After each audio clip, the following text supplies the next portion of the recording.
হঠাৎ হাঁহি বিৰিঙালে লুৰিণ জ্যোতিক সৰ্বানন্দ সোণোৱালে। প্ৰত্যক্ষভাৱে নিৰ্বাচনত সমৰ্থন কৰিলে লুৰিণ জ্যোতিক সৰ্বানন্দ সোণোৱালে। বহুত বেছি ভাল খবৰ। সকলোকে নমস্কাৰ জনাই মোৰ অন্যটি ভিডিঅ'লৈ আপোনালোকক স্বাগতম জনালোঁ। এনেকুৱা এটা ভাল খবৰ শুনিম বুলি ভবা নাছিলোঁ, ভাল লাগিলে। সৰ্বানন্দ সোণোৱালেও ডিব্ৰুগড় সমষ্টিৰ পৰা খেলিছে আৰু এইপিনে ডিব্ৰুগড় সমষ্টিৰ পৰাই লুৰিণ জ্যোতিও খেলিছে। আমি জানো লুৰিণ জ্যোতি উঠি অহা যুৱক আৰু তেওঁৰ জাতীয় কণ্ঠ, আৰু লুৰিণ জ্যোতিক আনিছে প্ৰাৰ্থীলৈকে এজেপিৰ পৰা অখিল গগৈ। অখিল গগৈৰ সহযোগত অখিল গগৈ প্ৰত্যক্ষভাৱে সমৰ্থন কৰাৰ বাবে আজি লুৰিণ জ্যোতি বহুতে জনপ্ৰিয় হৈ গৈছে আৰু লুৰিণ জ্যোতি মানুহৰ মনলৈ সোমাই গৈছে আৰু লুৰিণ জ্যোতিক মানুহে অন্তৰত ঠাই দিছে আৰু বিশ্বাস লুৰিণ জ্যোতি জিকিব। লুৰিণ জ্যোতি এটা কথা কৈছে যে সৰ্বানন্দ সোণোৱালক যে তেওঁ আছে অলৰেডি ৰাজ্যসভাত থাকক, দিল্লীৰ পৰা তেওঁ কেতিয়াও আহিব নালাগে। যদিও তেওঁ হাৰে সৰ্বানন্দ সোণোৱাল কেতিয়াও আহিব নালাগে, কিন্তু লুৰিণ জ্যোতিকো যাবলৈ দিয়ক সংসদলৈকে, তাতে গৈ তেওঁকো অলপমান মানে সিংহৰ নিচিনাকৈ গুজৰিবলৈ দিব লাগে। লুৰিণ জ্যোতি কৈছে যে মোকো সিংহৰ নিচিনাকৈ অলপ গুজৰিবলৈ দিয়ক, জানক অসমত যে সিংহ আছে, অসমত যে এনেকৈ চিঞৰ বাখৰ কৰা মানুহ আছে। গতিকে এই কথাটো লুৰিণ জ্যোতিয়ে সিদিনা সৰ্বানন্দ সোণোৱালক কৈছিল আৰু সৰ্বানন্দ সোণোৱালেও প্ৰত্যক্ষভাৱে সমৰ্থন জনাইছে, শুভেচ্ছা দিছে লুৰিণ জ্যোতিক। বহুত বেছি ভাল খবৰ, ভাল লাগিলে। আৰু মই কি ক'ম আপোনালোকে নিজে শুনক লুৰিণ জ্যোতিৰ মুখেৰে। লুৰিণ জ্যোতি আৰু এটা কথা কৈছে যে ডিব্ৰুগড়ত নতুন সূৰ্য উদয় হ'ব গৈ আছে। বহুতে বেছি ভাল খবৰ, আপোনালোকে নিজে শুনক। মুকলিকে বিৰোধী ঐক্য মঞ্চক তেওঁলোকে সমৰ্থন আগবঢ়াইছে আৰু তাৰ লগে লগে এইবাৰ এই নিৰ্বাচনী যুঁজখনত তেওঁলোকে সম্পূৰ্ণ সহযোগিতা আগবঢ়াব। তেওঁলোকে সন্মুখত থাকি এই যুঁজখনত তেওঁলোকে যোগদান কৰিব বা তেওঁলোকে কাম কাজ কৰিব, এই প্ৰতিশ্ৰুতি ইতিমধ্যে দিছে। গতিকে আজি এই দিনটো আমাৰ কাৰণে, বিৰোধী ঐক্য মঞ্চৰ কাৰণে খুব এটা গুৰুত্বপূৰ্ণ দিন।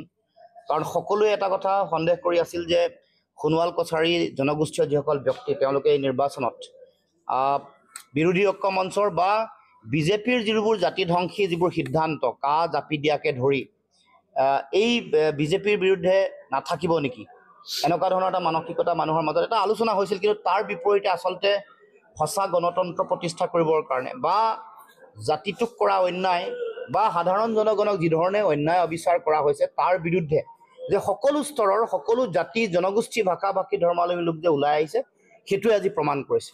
আজি গণমঞ্চই সোণোৱাল জাতি সত্তাক কেনেকৈ বিজেপি দলটোৱে, চৰকাৰখনে বাৰে বাৰে অন্যায় কৰিছে তাৰ এটা দীঘলীয়া তেওঁলোকে তালিকা দিছে। 19-20 চনত সৰ্বানন্দ সোণোৱাল মুখ্যমন্ত্ৰী থাকোঁতে তেওঁলোকৰ সোণোৱাল কছাৰী স্বায়ত্তশাসিত পৰিষদৰ কাৰণে যি আবণ্টিত যিটো পুঁজি এটা ফুটা কৰিও নপঠিয়ালে। তেওঁলোকৰ বিভিন্ন সময়ত তেওঁলোকে যিবোৰ ভূমি ক্ষতিগ্ৰস্ত হৈছে, ভূমিৰ অধিকাৰ সুৰক্ষিত তেওঁলোকে কৰা নাই। বিশেষকৈ লেপেট কটাৰ যিটো গ্ৰেছ কেকাৰ প্ৰকল্প, তাত সোণোৱাল কছাৰী মানুহে যথেষ্ট বেছি মাটি দিছিল। যিটো আমাৰ ডিব্ৰুগড় যিটো ৰেলৱে ষ্টেচন, তাতো তেওঁলোকে বহু মাটি দিছিল। এনেকৈ বিভিন্ন প্ৰান্তত সোণোৱাল কছাৰী মানুহৰ তেওঁলোকৰ মাটি ভেটি গৈছে, কিন্তু সংস্থাপন হোৱা নাই। গেছ কেকাৰ মানুহৰ সংস্থাপন হোৱা নাই আৰু বিভিন্ন প্ৰান্তত। তাৰ বিপৰীতে আকৌ সোণোৱাল কছাৰী অধ্যুষিত অঞ্চলসমূহত বিভিন্ন ধৰণেৰে মাটি চৰকাৰীভাৱে অধিগ্ৰহণ কৰিবৰ কাৰণে, বিশেষকৈ গছপুলি ৰোপণৰ কাৰণে নাহৰ কটীয়াত তেওঁলোকৰ ম্যাদী মাটিৰ ওপৰতো তেনেকৈ ভোল্টেজাৰ চলাই দিয়া হৈছে। তাৰ লগে লগে তেওঁলোকৰ স্বায়ত্তশাসিত পৰিষদৰ যিটো ক্ষমতা, সেইটো বৃদ্ধিৰ কাৰণে তেওঁলোকে দাবী উত্থাপন কৰি আহিছে।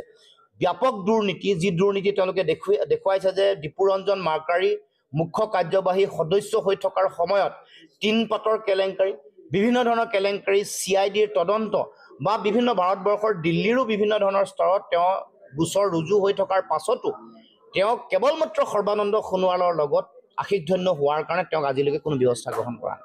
এইবোৰ কথা প্ৰচণ্ড ক্ষোভেৰে তেওঁলোকে উল্লেখ কৰিছে। নেতা কেৱল মাত্ৰ তেওঁলোকৰ নিজৰ জনগোষ্ঠীটোৰ নেতা হোৱাৰ পাছতো কিন্তু জনগোষ্ঠীটোৰ প্ৰতি যিটো দিব লগা যিটো দায়িত্ব, সেই দায়িত্ব পালন কৰা নাই, অন্যায় কৰিছে। তাৰ বিপৰীতে বিজেপি দলটোৱে সামূহিকভাৱে সোণোৱাল জাতি সত্তাক অন্যায় কৰাৰ বিভিন্ন উদাহৰণ তেওঁলোকে দেখুৱাইছে। বিশেষকৈ সমষ্টি পুনৰ নিৰ্ধাৰণৰ সময়ত ডিব্ৰুগড় জিলাখনত এটাও সোণোৱালৰ কাৰণে সমষ্টি উলিয়াব নোৱাৰাটো এইটো চূড়ান্তভাৱে এটা সৰ্বানন্দ সোণোৱালৰ ব্যৰ্থতা। দ্বিতীয় হ'ল বিজেপি চৰকাৰখনৰ সোণোৱাল জনগোষ্ঠীটোৰ প্ৰতি তেওঁলোকৰ বিৰোধী নীতি।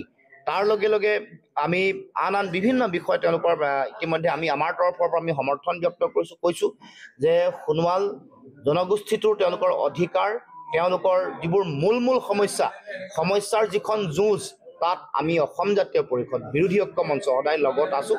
আমিও সেই যুঁজখনত